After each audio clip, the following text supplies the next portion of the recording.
Olá, bem-vindos ao canal Software Mental. Eu sou Luciano Vicenzi e esta é a série Reflexões, um espaço nesse canal para um bate-papo entre eu e você, visando expandir nossas fronteiras mentais para que sejamos cada vez mais protagonistas da nossa própria história. Este canal conta com o patrocínio e apoio técnico da Atena Mídia. O canal Software Mental conta com 2 séries de conteúdo, as entrevistas com convidados especiais e a série Reflexões, onde você é meu convidado, minha convidada. Você pode me ajudar a co-criar esta série enviando suas perguntas para o e-mail luciano@softwaremental.com.br. Muito bem, o tema de hoje é a parte 3 da experiência, a capacidade de autotransformação. E como a gente tem feito aqui na série Reflexões, cada temática a gente grava 3 episódios, e a terceira é sempre ligada ao ambiente organizacional, e é sobre esse processo de autotransformação para profissionais e empresas que a gente vai conversar um pouquinho aqui hoje. Só fazendo um gancho, no episódio passado, Experiência Parte 2, a gente conversou um pouquinho sobre a questão da priorização das expansão das fronteiras mentais, né? Da visão sistêmica e da conciliação de interesses como conceitos correlatos aí no processo de autotransformação. Esse processo que requer aí um exercício, os desafios, a superação dos desafios relativas ao desapego emocional daquilo que já é conhecido e dominado, para que justamente nos permitamos enxergar as coisas por outros vieses, não é isso? Mudanças no século XX para o século XXI, discutimos aí a abordagem muito aí do nosso filósofo coreano, aí, o Byung-Chul Han, sobre a mudança do século da disciplina para o século baseado no desempenho, e conversamos sobre o mindset da abundância, um mindset que é pautado justamente na experiência. Quando a gente fala desse processo da experiência e da autotransformação nas organizações, surge aí um impasse, um conflito significativo, né? Hoje a gente vê aí a angústia dos executivos, porque o mundo mudou e muitas vezes esse executivo não sabe ao certo o que fazer para levar a sua empresa adiante. Algumas empresas investem, por exemplo, em tecnologias e não têm os resultados esperados com determinadas tecnologias porque não soube fazer uma avaliação correta do uso dessa tecnologia e, principalmente, do mindset das pessoas que lidam com a tecnologia, né? Então, é como se o camarada comprasse uma ferramenta nova, com uma capacidade potencial muito ampliada, e ele quisesse usar da mesma forma. É aquela pessoa, por exemplo, que usa o computador exclusivamente para substituir a máquina de datilografia, não usa nenhum outro recurso do computador. É mais ou menos isso que acontece, fazendo uma metáfora grosseira aqui, com determinadas organizações, na aquisição de determinadas tecnologias, mas o mindset de quem opera essa tecnologia não mudou e tenta fazer da mesma coisa. E outros não sabem nem então em que investir, né? Sabe que a água está subindo, o mundo está mudando, as coisas estão ficando diferentes, cada dia surgem novas possibilidades e alternativas, e a pessoa não sabe o que fazer para lidar com esses desafios, né? De fato, o mundo, por exemplo, dos negócios mudou radicalmente, não só um mundo mais conectado e mais colaborativo, mas onde a voz, por exemplo, dos clientes ganhou um peso muito diferente, né? Aliás, o Guilherme Horn, aí da Accenture, publicou, não faz muito tempo, uma matéria na Época Negócios, onde ele trazia uns questionamentos sobre mudanças no processo da competitividade ou da estratégia, do pensamento estratégico nas organizações em si. E ele destaca nessa matéria quatro pilares aí das mudanças na forma de você pensar o ambiente de negócios hoje em dia. Então, ele fala, por exemplo, da queda das fronteiras entre os setores, justamente ressaltando, por exemplo, uma visão que os clientes têm mais transversal sobre os diferentes setores, né? Então, por exemplo, a maioria das pessoas resolve os seus problemas bancários hoje no seu celular e fica muito chateado quando você tem que ir, por exemplo, a algum lugar físico para fazer alguma coisa num outro segmento. Então, as pessoas se acostumam com as coisas digitalmente, com um nível de resposta, um nível de proatividade ou um nível de soluções muito mais ágeis e começam a cobrar isso de segmentos que ainda não oferecem isso. Segmentos que ainda estão, por exemplo, muito arraigados ao século XX, né? O agronegócio, por exemplo, as cooperativas, de modo geral, ainda estão muito presas aí ao modelo de pensar do século XX, né? Embora essa mudança ela venha decorrente da mudança de cultura dos clientes, ou no caso das cooperativas, dos associados, isso na prática vai acontecer daqui a pouco como um tsunami. Outros segmentos muito conservadores, por exemplo, da construção civil, ainda há muitos empresários da construção civil com um pensamento muito típico do século XX e a cada dia tem surgido uma série de startups no segmento da construção civil e que daqui a pouco isso vai balançar demais essa área. Então eu diria que nós estamos no momento aí que a onda recuou no tsunami e o pessoal está brincando na praia ainda ou está achando interessante que ainda tem bastante areia para brincar e a hora que a onda vier, ela virá com tudo. Então, esses segmentos que ainda não estão sendo muito impactados pela economia digital devem ficar muito atentos a isso. Por quê? Porque as coisas estão se transformando muito rapidamente. Hoje nós temos aí um empoderamento grande então, do consumidor, como a gente falou. Hoje você tem aí os influenciadores digitais que são capazes, muitas vezes, de balançar aí determinados números das organizações com as suas impressões sobre produtos ou serviços.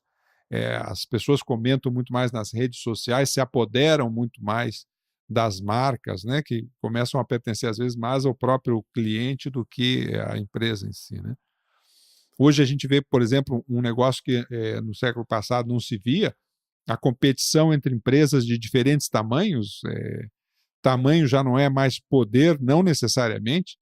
Você vê aí startups surgindo e avançando muito rápido em termos de mercado. Aliás, se você pega a lista das maiores empresas, das 10 maiores empresas hoje, pelo menos 7 são ligados a dados, ou seja, tem natureza digital no negócio. Então, o mercado mudou, a economia mudou, quem sabe lidar com dados e informação, quem sabe usar o digital a seu favor, tá saindo muito na frente, tá muito na frente, e ainda há uma angústia muito grande em relação aos processos de transformação digital nas organizações. E justamente por quê? Porque o digital permite isso, né? A queda das fronteiras físicas, a queda do impacto cultural ou linguístico, isso começa a ser reduzido, né? E o fim das barreiras de entrada, porque na economia colaborativa, conectada, você consegue justamente avançar em determinados mercados que antes só quem tinha muito dinheiro entrava. E agora, com o processo digital, as barreiras de entrada quase perdem o sentido sobre determinados aspectos aí. Então, o processo da experiência nas organizações requer uma transformação na mentalidade dos profissionais, principalmente dos executivos dessas organizações, para poder acompanhar essa experiência do século XXI, né?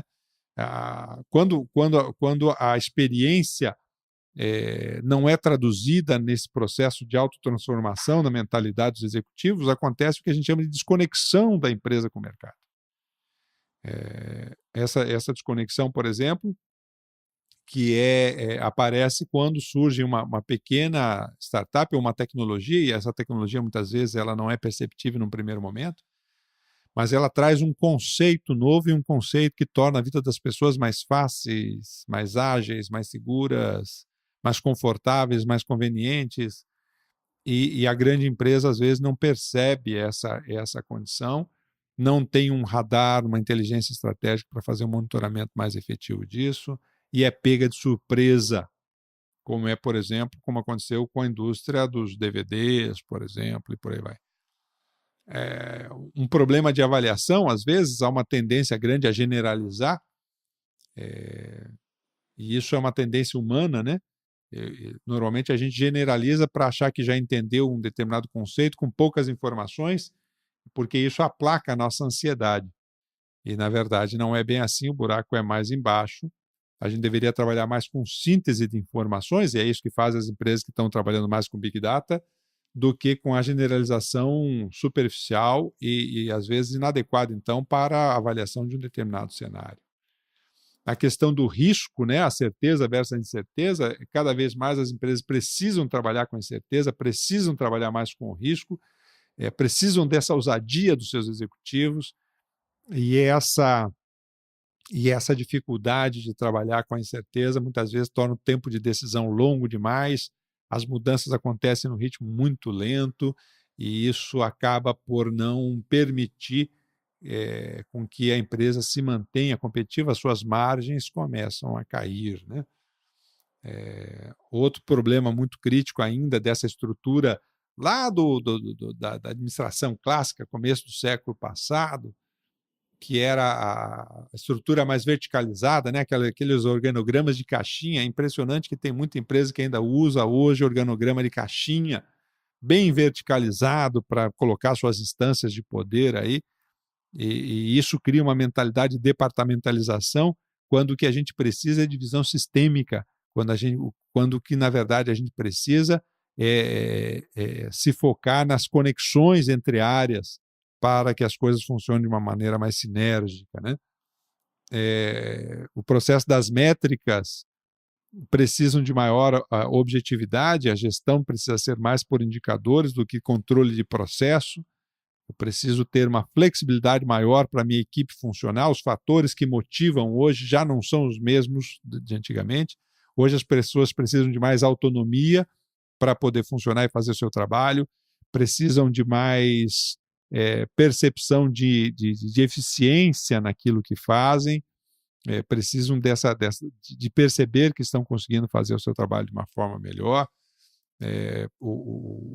precisam de se apropriar mais daquilo que fazem, e isso muda bastante os fatores motivacionais dentro das organizações, por exemplo. A estrutura da grande empresa, então, é mais lenta, mais burocrática. Há determinadas organizações que têm um nível de aprovação tão severo que se assemelham a certas estatais, daquelas bem burocráticas.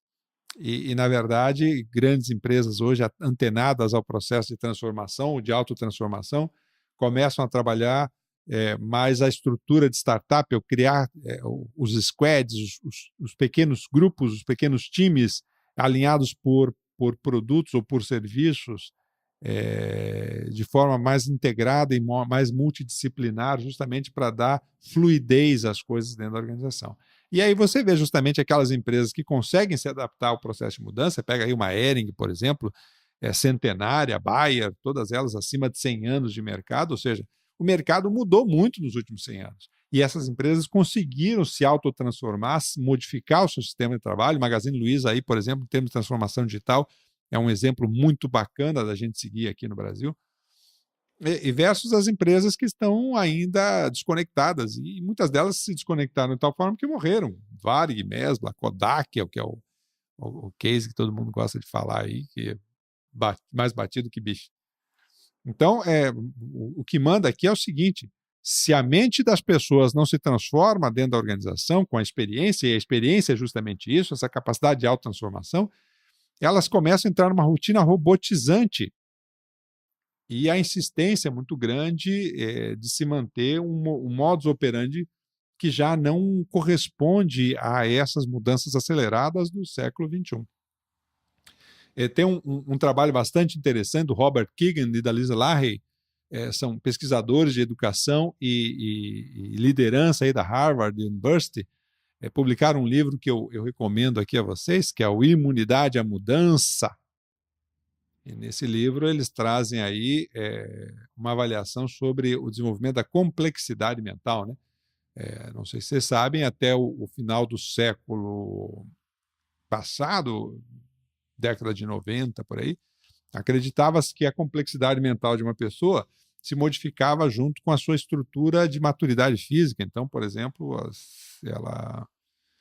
ela se modificava com até os 20 anos de idade, e depois disso ficava a mesma coisa. Hoje já se sabe que a complexidade mental ela realmente pode ser modificada desde que tenha esses estímulos certos para isso. E aí eles trabalham 3 tipos de mente: a mente socializada, que é aquela mente de pensamento de grupo, aquela mente que espera sempre que alguém diga o que fazer e procura se ajustar sempre às expectativas e atender às expectativas dos outros. A gente tem falado demais nisso aqui, da pessoa que não assume o protagonismo da própria vida, né?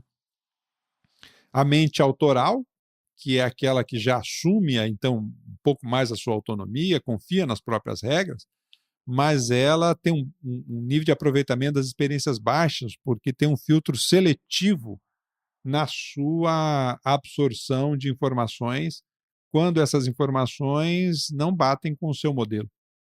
Então, a mente autoral é a mente daquela pessoa que ela tem muita convicção nos seus pontos de vista e acabam não fazendo as mudanças necessárias porque tem uma atenção seletiva só para aquilo que confirma a sua forma de pensar. E, por fim, a mente autotransformadora, que é aberta a novas possibilidades. Então, a mente socializada, a mente autoral e a mente autotransformadora. E o funcionamento de cada tipo de mente nas organizações é muito diferente da forma, por exemplo, como seleciona e trata as informações. Esse tem sido um erro constante dos especialistas em cultura organizacional, que têm sido muito ingênuos na avaliação desse tipo de mente, né? Na mente socializada, por exemplo, o eu ganha coerência conforme o seu alinhamento de grupo, o chamado pensamento de grupo, né? É o cara que atua sempre de acordo com o que esperam dele. Esse tipo de mente socializada nas organizações é aquela pessoa que tem um trabalho rotineiro, repetitivo e gosta disso, seguir padrões. Essa pessoa tem um lugar no futuro do trabalho bastante duvidoso, porque ela tende a ser substituída pela inteligência artificial e a robótica. Mas é onde está a maioria dos funcionários das organizações, por exemplo, hoje. A mente autoral é justamente, então, por exemplo, a maioria das lideranças nas empresas hoje tem essa mente autoral, tem aí uma capacidade de conduzir pessoas, estabelece os seus próprios limites, a autonomia começou a funcionar, já começa a confiar mais nas próprias normas. O problema é que aquilo que é diferente do que ela pensa, ela rechaça. Tem então aí os preconceitos, que a gente falou nos episódios anteriores da experiência, tem um filtro bastante limitador aí de lidar com a diferença, muitas vezes tentando se impor aí, ou impor os seus pontos de vista aos outros, né? Isso é o que a gente mais vê nas lideranças das organizações hoje, é bastante comum esse modelo. E aí tem um negócio interessante nessa mente autoral, quando ela está na cúpula, e que muitas vezes faz com que a empresa não se transforme em tempo suficiente no mercado. A primeira tentativa, o resultado começou a ficar ruim, a primeira descrição é que é um problema do governo, um problema de estrutura mercadológica. Aí isso não resolve o problema, aí começa a achar que o problema está na execução das pessoas que não são comprometidas com a empresa, corta a cabeça, cabeça de gente, mais que já está há 10 anos, 15, 20 anos na empresa, manda embora, e achando que o problema é que as pessoas não são comprometidas.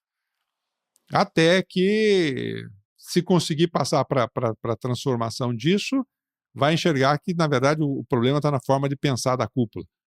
Mas muitos não conseguem invalidar o seu modelo de sucesso no passado e se autotransformar para construir um novo modelo no século XXI. E aí essas empresas que não fizerem essa transformação digital, elas vão quebrar. Inevitavelmente vão para as cucuias, aí, como se diz. E a mente autotransformadora consegue um distanciamento de si mesmo. Então, veja, a mente socializada não consegue, é o peixe na água, não consegue enxergar nem a água. A mente autoral já consegue estabelecer as suas próprias normas, já consegue identificar o que pensa, o que acha, é firme na sua condução, mas não consegue se distanciar de si mesmo.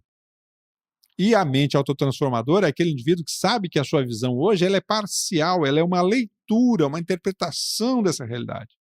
Consegue sair da polarização e se permite mais a dialética, a uma conversa, uma troca de ideias mais ampla, com a diversidade, com outros pontos de vista. Na mente autoral, por exemplo, você pega lá o executivo da mente autoral, quem pensa diferente dele é contra a empresa e ele manda embora. Não, esse cara não pensa como a gente, ele não é da nossa cultura, e manda o cara embora, porque o cara tem ideias diferentes, porque o cara pensa diferente, tem ideias próprias. Não, esse cara não serve pra gente porque ele não pensa igual a gente, manda ele embora. Já na mente autotransformadora, não, o cara valoriza isso. O cara diz, pô, deixa eu escutar o que esse cara está dizendo, deixa eu avaliar com mais isenção. Eu não me sinto agredido porque ele pensa diferente do que eu. Eu consigo ter mais isenção para analisar os fatos e me permitir repensar o meu jeito de ser. Me permitir ter uma outra visão sobre mim mesmo. E isso é o que permite as organizações, então, poderem se autotransformar, ou seja, transformar o seu dia a dia em experiência de fato. Aprender com as diferenças e se transformar perante isso. Então, algumas dicas aí que a gente sempre passa aqui nos nossos episódios para as organizações, para os executivos dessas organizações, para os profissionais, se permita estabelecer o que a gente chama de tábula rasa, uma revisão como se fosse criar do zero o que você faz hoje, como é que você faria, que diferença você faria, de que outras formas você poderia fazer o que você faz hoje. Tábula rasa, não fica defendendo o que você faz hoje, não. Para com isso. Lá, abre mão, velho. Começa a pensar de um jeito diferente. Como é que a gente poderia fazer as coisas de uma outra maneira? No software mental, a gente criou uma ferramenta muito bacana para você avaliar o seu tipo de mente, o seu tipo de mindset, é o diagnóstico de mindset. As empresas precisam identificar melhor os tipos de mente presentes na organização, se são mais para escassez ou mais para abundância, ou como a Carol Dweck chama aí de mindset de crescimento, ou como Elon Musk chama aí de mindset exponencial. A gente criou um diagnóstico para isso, está lá no nosso site, www.softwaremental.com.br, para que justamente as empresas possam fazer uma avaliação do seu modelo mental, do modelo mental dos seus executivos e promover as mudanças necessárias que a gente precisa para transformar as organizações em si. Os programas de desenvolvimento, por exemplo, precisam ser pautados mais nas necessidades dessas mudanças de mentalidade do que na área de gestão de pessoas ou das universidades corporativas que estão por aí. É preciso realmente compreender a essência dessas mudanças e a necessidade premente de uma mudança de mindset, uma mudança de pensamento. E, por fim, comece a estudar de forma mais profunda aí os critérios, características da gestão 3.0, da cultura agile, sistemas mais horizontalizados, funcionando mais aí por squads, porque senão você vai ficar para trás. Termino aqui com uma frase do nosso conhecidíssimo Jeff Bezos, né? Hoje a Amazon aí é a maior empresa do mundo. E o Jeff Bezos tem uma frase bastante simples. No final, abre aspas, no final nós somos as nossas escolhas. Construa uma boa história para você mesmo.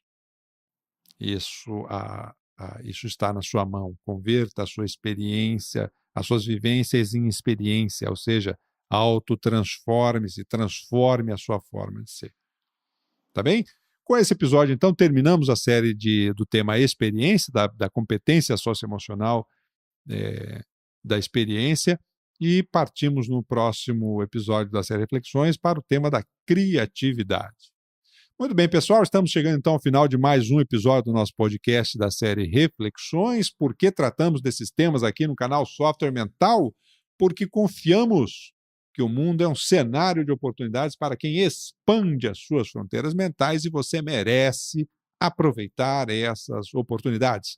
Curta os nossos podcasts, se inscreva no nosso canal no YouTube, visite o nosso site www.softwaremental.com.br, lá uma série de artigos, e-books, o próprio diagnóstico de mindset para você avaliar como é que você está em relação às competências socioemocionais que tanto a gente tem discutido aqui no nosso canal Software Mental. Autoestima, coragem, autonomia, confiança, experiência, criatividade, os pilares do seu mindset. Faça lá suas avaliações e vamos conversando, tá certo? Um abraço, vamos juntos. Tchau!